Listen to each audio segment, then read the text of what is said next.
Hello everybody, Rita Lawrence back with Science of Getting Rich review, and we are on chapter 5. This is such a beautiful chapter, friends. This really moved in my spirit in such a big way, and I hope to share some of the value and how it's been affecting my life with you here today. So I'm just going to start off by just reading right away in chapter 5. You must get rid of the last vestige of the old idea that there is a deity whose will it is that you should be poor, or whose purposes may be served by keeping you in poverty. The intelligent substance which is all and in all, and which lives in all and lives in you, is a consciously living substance. And there's a lot of different words that people call this: God, the heavens, the universe. This book says living substance. Being a consciously living substance, it must have the nature and inherent desire of every living intelligence for increase of life. Every living thing must continually seek for the enlargement of its life, because life, in the mere act of living, must continue to increase itself. And that's just one of the most beautiful things to me. We know that any plant or animal or person, we cannot grow and increase until we are living. There's no growth or increase before we're living. We must be living. An apple tree doesn't create seeds until the tree is grown, right? Until it's increased in its life. And that is such an inspiration for me to not wait for things or for people or for something outside of myself, but to grow and increase and seek wisdom and knowledge for myself every day, and to move forward in my life and to truly grasp each day with fullness and in obtaining ultimate optimal quality of life in my life every day. And then is when I see the seeds falling. Then is when I see growth. And it's just so beautiful to know more, to do more, and to be more is highly valuable for us, obviously, to be the best that we could be, but also for those around us to then have our cup overflowing and to give to others around us, to serve the planet, to serve the world, to serve God in a more optimal way is key. And that I do believe that brings that about. The desire for riches is simply the capacity for larger life seeking fulfillment. The desire that we have for a better life and a better day and more riches and more intangible riches as well is just simply power seeking to manifest. It is that yearning, that still quiet voice that is put within us to grow and to be more and to do more. It is essential, however, that your purpose should harmonize with the purpose that is in all. And that's where, you get into the thought of being balanced and having a harmonious environment and energy in your life and in your days. It is not only about one area or another. It is about being balanced in all areas: mind, the body, the spirit. With the body comes relationships, finances, health. In the mind, personal growth, the way we think, the very concept that we're working on in this book. Spiritual health brings a deeper connection to ourself and to God, opens that communication and that gateway to connect with our higher power and our Creator.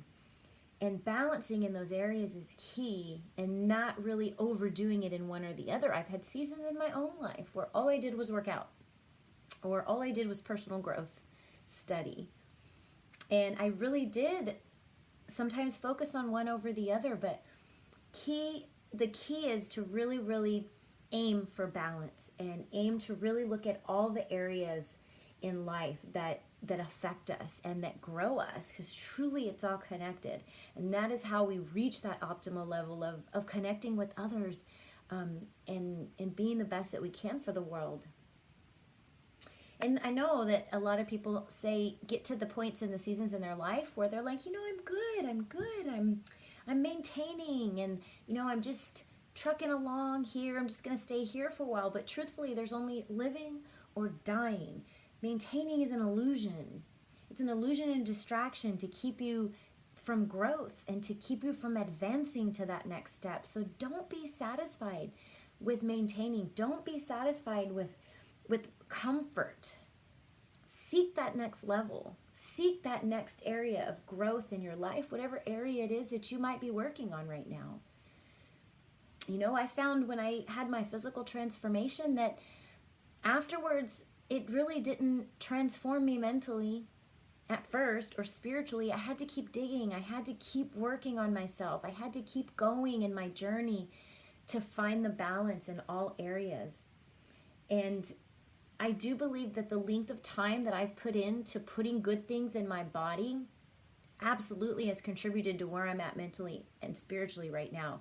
We know that as a body, you can Google this, our cells are constantly regenerating. About every 7 years, we're basically a new person. I mean, how crazy and exciting is that? How amazing is that to let us know that we're created to continue growing and being better? It's a beautiful thing. Destroy the limited thoughts. Destroy every thought and every consideration that you might not be worthy or capable of being successful. Throw it off. You must turn away from it. The thoughts of not being smart, the thoughts of not having the right tools, the thoughts of not knowing the right people. When you believe and when you put the success thoughts in your mind, and when you put your passions and your goals and desires in your mind, that your Creator has already put into your heart, that is where you overcome those excuses and those doubts. You've got to meditate on your purpose in your heart day in and day out. There is no excuse. There is no other way. Looking at my notes, make sure I cover everything in a short amount of time. So, with growth and how our world is growing, and, when you come, don't look at us, but now look at the world and look at what's around us and how that even already is in that growth process. And we can look back in history and we can see, like when the internet came out, how it started. And, the beginning began with a browser called Netscape Navigator, right? And then we grew into Internet Explorer, and then, all the others that have brought us now to Google, where we're at now. And then you look at social media and where it started. I mean, there's a whole list of things I have here, starting with like MySpace, Instagram, YouTube, Facebook, Snapchat. It constantly is improving. Technology is constantly growing and constantly on our side. Truly it is. To be able to give value and a platform to share wisdom and knowledge and to share ourselves and our light and our love with the world, that is what innovation and what technology is coming to in this season of just consciousness and growth and awareness that really is coming to us. And that's why you're here listening to this, because you're a part of it. You're a part of this movement. And there are a lot of people that are not here. There are a lot of people that won't take the time to watch a video and to open their mind and learn a little bit more. Maybe they think they know it all, right? Unfortunately, a lot of them are really still in a competitive plane. They're still in that competitive mindset where they truly believe that somebody has to lose for them to win. That somebody has to have something taken from them so that they can get what they need and what they want. And that somebody will lack if they win. Or somebody else is going to be winning if they're not winning. And that is that mentality does not serve us. It actually very much limits us and causes a block and truly a shortage. If you're looking around and hoping to win while somebody loses, stop doing that. That's not necessary. With what we've got today and the resources and the knowledge and the platforms that we have today, we are meant to be a creator. Our Creator created us. And I talked about this in the last video. And we've been gifted even with the gift of creating human lives. But outside of that is also our purpose to create new things in this world and to create new ways to give hope and new ways to love people. And nobody has to lose in the process. Everybody's different. I mean, you think about churches and, ministers and how they're all like, think of just specific ones like Joyce Meyer, T.D. Jakes. They're teaching from the same book. But you can agree that they're both very different and that they have their own way of teaching that is beautiful, that attracts different people, right? Same thing with wherever you are and whatever it is that you're doing. I can relate this back to my portrait business when I started over a decade ago. Having that mindset, when I heard other professionals at the time when I was just starting, they were telling me, oh, the market's saturated. There's too many photographers already, good luck. And in my mind, I'm like, you know what? There's somebody for everybody. I'm not the next photographer, and the next photographer is not me. I'm going to do this because I know people will come to me for me and what I can provide them in the specific, particular portrait gifts that my Creator has given me to share, which is not going to be like anybody else. Yes, maybe the same, area, newborns. I was working with newborns for years and years. Yes, there's a lot of photographers doing newborns, but I still succeeded. I still grew my business to 6 figures. I still was able to be unique and to create beautiful art for my clients and my friends and my family. And that's true in all areas.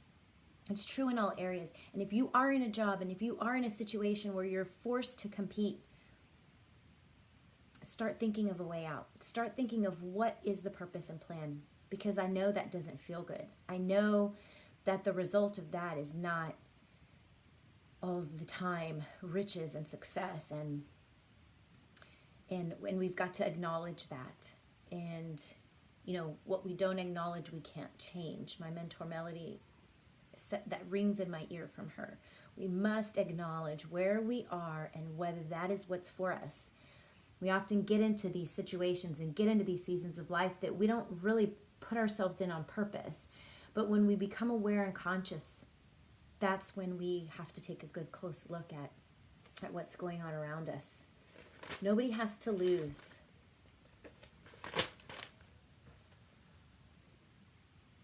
We can do and create anything. Anything we put our mind to. God will give us the resources and the thinking and the thoughts and the actions, and the people will start coming into our lives to bring this truth and to bring this creation. It's beautiful. I'm going to read you another quote here. The universe desires you to have everything you want to have. Nature is friendly to your plans. Everything is naturally for you. Make up your mind that this is so. It is essential, however, that your purpose should harmonize with the purpose that is in all. And I covered that part, but just so beautiful and such a sign to me in my life. This study that I'm doing has given me to live completely, to eat, drink, and be merry. That is what God has for us, to surround myself with beautiful things, to free and feed my mind, to develop my intellect, to travel, to decide where I want to wake up every morning, to decide how I want to have my kids homeschooled.